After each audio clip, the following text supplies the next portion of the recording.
बिस्मिल्लाहिर्रहमानिर्रहीम। आप देख रहे हैं हमारा यूट्यूब चैनल और फेसबुक पेज लीगल ईगल्स। अभी हम बात करेंगे दुआ केस के मुतल्लिक। जो ज़हीर अहमद है, मुबैना खावंद है, जिसके ऊपर ये इल्ज़ाम है कि दुआ को अगवा करवा के और उसको अब से भेजा में रखा हुआ है और एक नाजायज़ शादी है। तो उस ज़हीर अहमद के बड़े भाई ने, मैंने आपको पहले भी जिक्र किया था ना कि ये जब इंटरव्यूज़ होते हैं ना, जब दुआ का पहला इंटरव्यू आया था, फिर दूसरा इंटरव्यू आया था, और इस दौरान जो जिन लोगों ने उनका इस तरह के मौक़िफ़ को सामने लेके आए थे, तो उन इंटरव्यूज़ ने बेसिकली बड़ा कुछ डिस्क्लोज़ कर दिया था। एक गलती और हो गई है। सुप्रीम कोर्ट का फैसला चूंकि आया है, उस पर जो है ना वो उनकी तरफ से एक अटैम्प्ट करने की कोशिश की गई है, लेकिन उस अटैम्प्ट में उनसे बड़ी गलतियां हो गई हैं। ये मैं आप ही में से, हमारे व्यूअर्स ने हमें सजेस्ट किया है कि हम इसको देखें और आप लोगों को सुनाएं कि ये ज़हीर अहमद का जो भाई है शबीर, उसका एक इंटरव्यू किया है एक यूट्यूबर ने। उस इंटरव्यू के अंदर क्या है, उसके सवालात और उसके जवाब सुनेंगे, और साथ साथ फिर इसको मैं रिस्पॉन्ड करूंगा, आपको बताऊंगा कि इसमें क्या गलतियां हुई हैं, और इसमें कई हद तक जो है वो कन्फेशन भी समझे आ गया है, और कुछ हद तक इस केस में से ये जो अगवा वाला केस है उसमें से निकलने की कोशिश की गई है, क्योंकि अब चीज़ें खुलने वाली हैं। सुप्रीम कोर्ट का फैसला आ गया, तो सुप्रीम कोर्ट के फैसले के बाद जो पकड़ है वो ज़रा मजबूत होने वाली थी, तो उससे बचने के लिए ये किस तरीके से दिया, पहले ये आप देख लें, ये सुने। मैं आपको सुनाना चाह रहा हूँ कि उसको क्या सवालात किए गए और क्या जवाब दिए गए हैं। मेरे साथ शबीर साहब मौजूद है, इनसे जानते हैं दुआ ज़हरा कराची से जब लाहौर पहुंची तो इन्हें कैसे पता चला, ये सारी बात इन्हीं से जानते हैं। अस्सलाम वालेकुम जी। वालेकुम अस्सलाम। शबीर साहब, बहुत शुक्रिया, आपने मुझे अपने कीमती वक्त में से टाइम दिया, और ताकि देखने वालों को, जो कि बहुत सारे लोग तनकीद का निशाना बना रहे थे कि मुझे भी, कि मैं भी शायद ज़हीर गैंग का हिस्सा हूँ, पहले नंबर पे तो मुझे ये बताएं कि वो गैंग कौन सा है और आप उस गैंग में क्या अहम रोल है आपका। सर ऐसा कुछ भी नहीं है, कोई गैंग नहीं है, सिंपल लव मैरिज है बच्चों की, और पबजी के थ्रू हुई है। और ये जो अपना लव मैरिज को गैंग का रंग दिया जा रहा था, वो सिर्फ इसलिए दिया जा रहा था कि केस को एक हाइप मिले, हाइप क्रिएट हो। और जैसे फयाज रामे साहब जो उनके वकील हैं, वो कह रहे थे कि हम इसको इस केस को एक मिसाल बनाएंगे, तो ऐसा कुछ भी नहीं था। ये बातें हम कंटिन्यू करेंगे। सबसे पहले मुझे ये बताएं कि दुआ ज़हरा जब कराची से लाहौर पहुंची, आपके साथ कैसे राब्ता हुआ, किसने आपको बताया था? बेसिकली हमारे घर में से तो किसी को भी नहीं पता था कि वो वहां से ट्रेवल करके आ रही है। तो जब वो यहाँ पे पहुंची है तो पहले बच्ची और बच्चे की आपस में मुलाकात हुई है, उनका राब्ता हुआ है, मेरा किसी से कोई राब्ता नहीं हुआ। उसके बाद बच्ची और बच्चा ये दोनों वहां गए हैं कोर्ट में, और बच्ची ने ये सर्च किया हुआ था, आपने देखा कि उसके टैब के ऊपर सर्च हुआ था कि कोर्ट मैरिज कैसे की जाती है। और जो है ना, ये अपना मैप भी, जो गूगल मैप होता है जिससे रास्ते का पता चलता है, ये डिस्टेंस पता चलता है कराची से लाहौर का, ये सारा कुछ उसके ऊपर सर्च किया हुआ था। ये आपने देखा होगा मुख्तलिफ व्लॉग्स में। तो जब बच्चे और बच्ची ने आपस में बात की और शादी का फैसला लिया, और उसके बाद मुझसे वो वकील के पास गए, और वहां पे जाके उन्होंने मुझे कॉल करवाई। तो जब मैं वहां पे पहुंचा तो मैं खुद शौक हो गया था कि ये कैसा, और ये अपना छोटे छोटे बच्चे ये किस तरह से ये कर रहे हैं। और ये मुझे पता था कि ज़हीर और दुआ की आपस में बात होती है, इससे मैं डिनाई नहीं करता। और ये भी मुझे पता था कि हम लोग रिश्ते के लिए वहां गए थे, मैं बिल्कुल साथ में था, ठीक है। और ये 2 हफ्ते पहले। आप कहाँ गए थे रिश्ते पे? बेसिकली हम यहाँ से निकले थे और सखर पहुंचे थे, जब दुआ की ज़हीर को कॉल आई थी कि जी आप हमारे घर ना आए। बुलाया भी उन्होंने था, और कॉल भी उन्हीं की आई थी कि आप हमारे घर ना आए, क्योंकि मेरे वालिदैन जो है ना वो मान नहीं रहे, उल्टा मुझे मारपीट कर रहे हैं, और वो कह रहे हैं कि किस किस हक से तुमने उनको बुलाया है। तो बेसिकली हम उस टाइम शॉक हुए, और फिर मैंने ये फैसला किया कि हम कराची पहुंच चुके हैं। तो पहली दफा कराची जा रहे थे, मैं जिंदगी में पहली दफा कराची गया हूँ, और एक ही दफा गया हूँ। और वहां पे हम, मेरे अब्बू के चाचू जो हैं वो रहते थे, तो हम लोगों ने सोचा कि हम थके हुए हैं तो हम वहाँ पे स्टे करते हैं, और ये लोग डिसाइड कर लें इन्होंने हमें घर पे बुलाना है या नहीं बुलाना। अगर बुलाना है तो तब भी हम एग्री हैं, नहीं बुलाना तो तब भी हम एग्री हैं। किसी के साथ कोई जोर जबरदस्ती करने हम नहीं गए थे, बिल्कुल भी। हम एक फैमिली है, मेरी मामा थी और मैं था और ज़हीर था और एक छोटा मेरा बेटा था। अच्छा, इस सारे ट्रेवल में जब आप लाहौर से कराची जा रहे थे तो आपने दुआ के वालिदैन से कोई एक भी कॉल पर बात नहीं होती कि जी हम आ रहे हैं, ये मसला है, हमें बुलाया गया है, तो उस पर फिर उन्होंने क्या कहा था? देखें, दुआ शुरू से उसका इंटरेस्ट था ज़हीर में और उसके वालिदैन का इंटरेस्ट नहीं था। वो बात भी करवाना चाहती थी, लेकिन वो डिनाई करते थे, वो बात नहीं करना चाहते थे। इसके बावजूद दुआ ने हमसे और यानी कि ज़हीर से ये कहा कि मैं आपको खुद दरवाजे पे वेलकम करूंगी और मैं दरवाजे पे खुद आऊंगी, आप लोग वालदा को लेके यहाँ पे आ जाएं, तो मैं आपको वेलकम करूंगी और अपने अम्मी अब्बू से मिलवाऊंगी, और जो है ना वो अब मेरे रिश्ते की बात आप खुद करें, क्योंकि मैं एक लड़की हूँ, मैं अपने घर में रिश्ते की बात नहीं कर। ये बताएं कि जब बच्ची का आपको इल्म हो गया कि बच्ची लाहौर पहुंच चुकी है, ज़हीर के साथ है या जिसने भी आपके साथ राब्ता किया, आपने बच्ची को ये नहीं कहा कि बेटा आपने ये जो काम किया ये बड़ा गलत किया, आपको चाहिए कि आप वापस जाओ, हम आपको वापस छोड़ के आते हैं? मैं कभी भी दुआ या किसी पाकिस्तान की और बेटी के लिए ये कभी भी नहीं कहूँगा कि वो इस तरह से घर छोड़ के आए। ये एक गलत रवैया है, ये गलत तरीका है, और शादी करना कोई बुरी बात नहीं है, लेकिन ये एक जो वे है ये गलत है, मैं इसको गलत कहूँगा। क्योंकि देखें, जब एक बच्ची ने इतना बड़ा डिसीजन लिया और वहाँ से यहाँ आ गई, तो हम खुद शौक थे।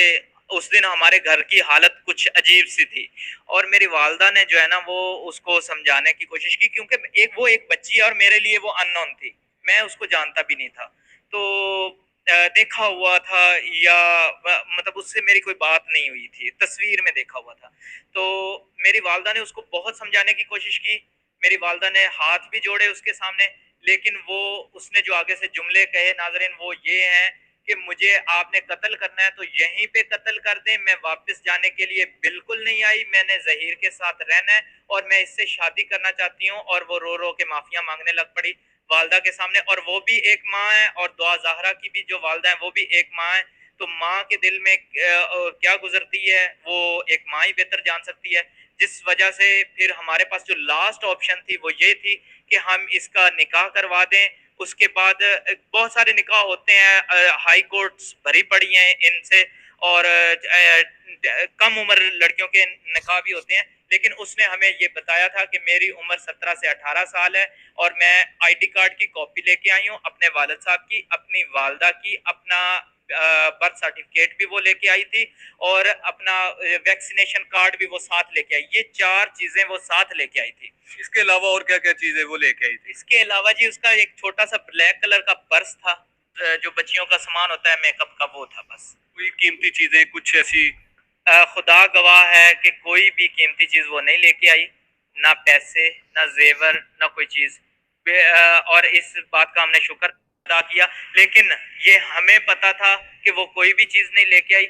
हम ये चाहते थे कि अगर हम इसको वापस करते हैं तो वो ज्यादा बेहतर वे है, लेकिन जो डर था, खौफ था, वो ये था कि खुदा न खास्ता वो लोग आगे से कह दें कि ये तो 10 लाख रुपया भी साथ लेके गई है, ये तो 5 तोले जेवर भी साथ लेके गई है, और ये एक डायमंड की रिंग थी वो भी साथ ये पहन के गई है, सोने की चूड़ियां थी वो भी पहन के गई है।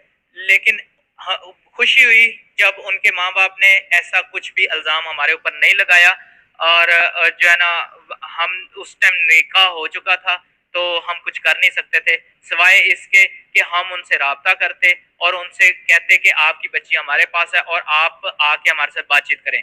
ज़हीर ने नाजरीन 3 से 4 दफा फजर के टाइम पे दुआ ज़हरा के जो वालिद साहब हैं सैयद मेहदी अली काज़मी साहब, उनसे राब्ता किया था इंस्टाग्राम पे, क्योंकि ये बच्चे एडवांस हैं, मुझे नहीं इतना इल्म।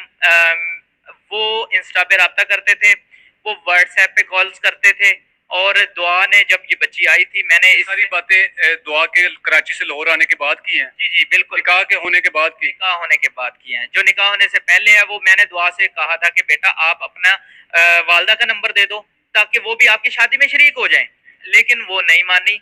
उसने कहा कि वो मुझे जो है ना मार देंगे वो लोग, और मैंने बहुत कोशिश की उनको मनाने की, लेकिन जब वो नहीं माने, और जो उसका कजन शायद वो ताया का बेटा था, उसको जिसके साथ वो शादी कराना चाहते थे उसको भी उन्होंने घर पे रखा हुआ था, जिसकी वजह से वो अपने वालिदैन से बहुत ज्यादा बदजन थी। और जिस दिन वो वहां से यहाँ पहुंची है उसके बाद वो कजन को उसके घर अपने घर भेज दिया गया।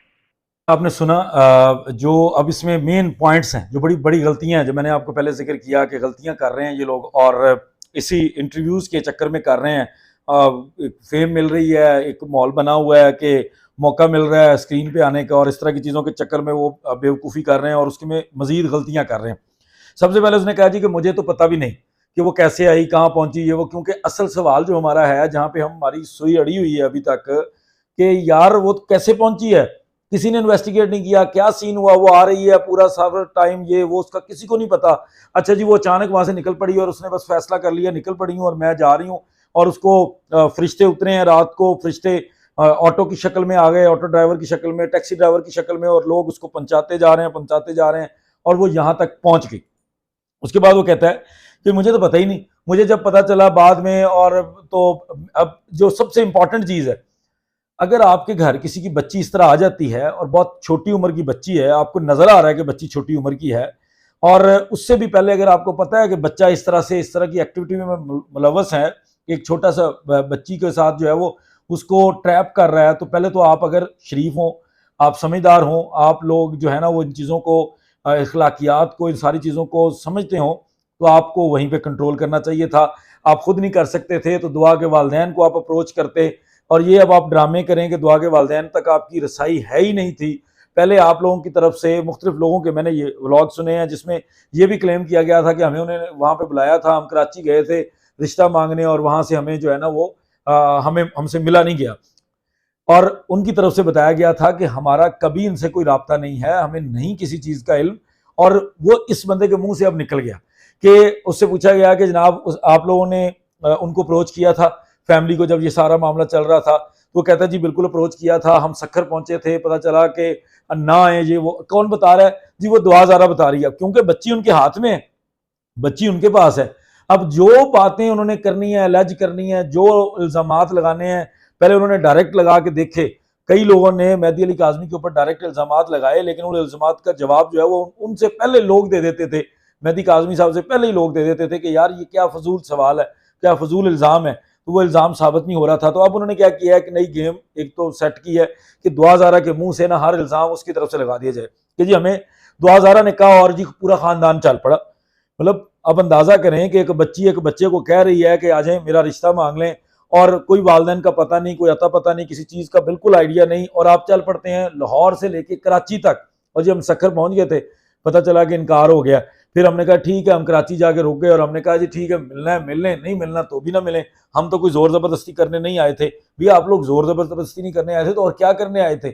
इससे बड़ी जोर जबरदस्ती और क्या होगी? जब आपको उस बच्ची के वली से आपका राब्ता नहीं है, उसके गार्डियन से आपका राब्ता नहीं है, तो आप किस चक्कर में गए हैं?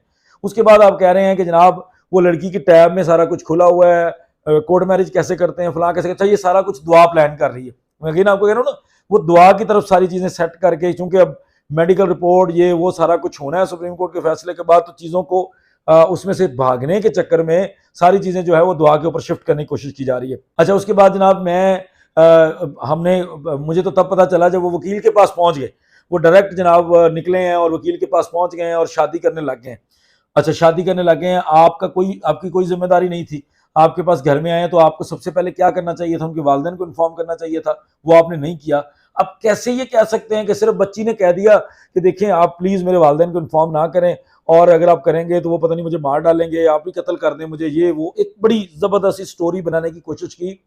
जैसे मैंने आपको पहले कहा कि अगेन इस इंटरव्यू ने चीज़ों को एक्सपोज कर दिया, इसकी इस गुफ्तगू ने चीज़ों को एक्सपोज कर दिया, और अब ये सिलसिला जो है ना वो बड़ा इनके लिए मुश्किल बनता जा रहा है, क्योंकि उधर जब कम उम्री वाला मामला निकलना है तो ये स्टेटमेंट्स भी खत्म हो जानी है।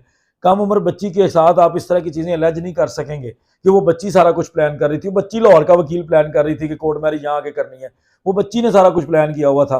अच्छा जी मेरी वालदा ने उसको कहा कि चली जाओ, वो नहीं मानी, और मेरी वालदा भी एक वालदा है और वो भी वालदा है। आपका आपकी वालदा का दुआ जहरा के लिए जज्बात का, दुआ जहरा की असल वालदा के साथ जज्बात के साथ कोई मुकाबला है? आप इन दोनों की तकलीफ को एक जैसा समझ सकते हैं? तो कोई ऐसी चीज नहीं है। उसके बाद वो जो चीजें उसके मुंह से निकल गई हैं, जो वो कहना नहीं चाहता था, उसने कहा जी वो 4 तरह की चीजें लेके आई, अपने माँ बाप का शनाख्ती कार्ड, वालदा का, वालिद का, वैक्सीनेशन सर्टिफिकेट और बर्थ सर्टिफिकेट। वो बर्थ सर्टिफिकेट कहाँ है? उसी बर्थ सर्टिफिकेट का तो रौला है। बर्थ सर्टिफिकेट कौन सा उसके पास था जिसके ऊपर ये एज लिखी हुई है, आपने वो कहाँ पे प्रोड्यूस किया है, कौन से प्लेटफॉर्म के ऊपर आपने वो बर्थ सर्टिफिकेट दिया है जिसके ऊपर अंदर उसकी ये एज लिखी हुई है। उसके बर्थ सर्टिफिकेट और सारे डॉक्यूमेंट्स उसके वालिदैन प्रोड्यूस कर रहे हैं और उन डॉक्यूमेंट से कोई उनको जुटला नहीं रहा, तो ये कौन सा बर्थ सर्टिफिकेट आ गया। और बर्थ सर्टिफिकेट से तो दूध का दूध पानी का पानी बच्ची की उम्र का हो जाना था। और मान लेते हैं कि आपने कह दिया और जी उसकी बात हमने मान ली कि मैं 17 साल की हूं, तो क्या 17 साल की बच्ची अगर किसी के घर से भाग के किसी की इज्जत आपके घर में आ जाती है तो क्या उसको रख लेना है, इस चक्कर में रख लेना है कि वो आगे से पता नहीं जो भी होगा देखी जाएगी और उस बच्ची को रख लेना है और उसकी शादी कर देनी है। ये हक आपको किसने दिया है, ये कौन सा कानून देता है, कौन सा मजहब देता है कि कोई बच्ची इस तरह से भाग के आई है और आप उसके वालिदैन से रब्ता करने की बजाय आप उस बच्ची को जो है वो शह दे रहे हैं और उसको रख रहे हैं और आगे चीज़ों को चला रहे हैं। तो ये जो मेरा मकसद था, मैं ज़्यादा ज़रूरी तो है कि आपने उसकी बातें सुन ली। मुझे नहीं लगता कि आप लोग इतने समझदार नहीं होंगे सुनने वाले कि आप लोगों को पता ना चले कि वो बातें क्या फजूल बातें थी। तो इस सारे इंटरव्यू के बाद वो ये अगेन एक्सपोज हो गए और मुझे अब उम्मीद है कि मेडिकल के होने के बाद जो है वो शिकंजा टाइट हो जाना है और इंशाल्लाह ताला बहुत जल्दी हमें बहुत बड़ी बड़ी खुशखबरियां मिलने वाली हैं। और जब इन लोगों को इन्वेस्टिगेट किया जाएगा वहाँ पे बुला के, तो फिर वो ट्रैवलिंग वाली सारी ट्रेल अब पुलिस को इन्वेस्टिगेट करनी पड़ेगी।